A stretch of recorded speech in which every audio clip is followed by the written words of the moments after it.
সোনাবাবু মামলায় যোগে বেহালায় ব্যবসায়ী বাড়িতে অভিযান ইডি। সানগ্রুপের ম্যানেজিং ডিরেক্টরের বাড়িতে কেন্দ্রীয় এজেন্সি। কি জানা যাচ্ছে এখন অব্দি, কি চলছে, সৌভিকের থেকে জানবো সরাসরি। সৌভিক, দেখো আজকে সকাল 6টা থেকে কিন্তু এই রেড চলছে। ইডি আধিকারিকদের আমি দেখাবো একবার এই জয়কামদার বেহালার বাড়ি।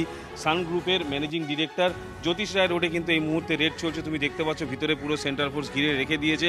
এবং তোমাকে জানিয়ে রাখি, কয়েকদিন আগে কিন্তু এই বাড়ি থেকেই 1,20,00,000 টাকা উদ্ধার করে ইডি আধিকারিকরা। তারপরে কিন্তু তাকে দুবার তলব করা হয়, যদিও তিনি দুবার যাননি। তারপরে আজ সকাল 6টার সময় কিন্তু ইডি আধিকারিকরা আসে, 5টা গাড়ি করে আসে, 3টে গাড়িতে সেন্ট্রাল ফোর্স এবং 2টো গাড়িতে ইডি আধিকারিকরা। এই মুহূর্তে কিন্তু জয়কামদার যে সুবিশাল বাড়ি রয়েছে বেহালা, বিলাসবহুল বাড়ি, সেই বাড়ির ভিতরেই কিন্তু রেড চলছে।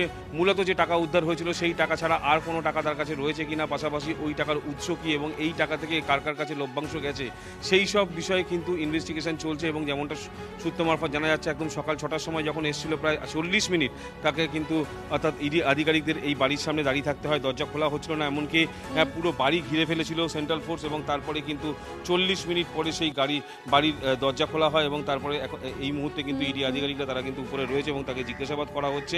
মূলত যেটা জানা চলছে, নজর রাখুন। ধন্যবাদ।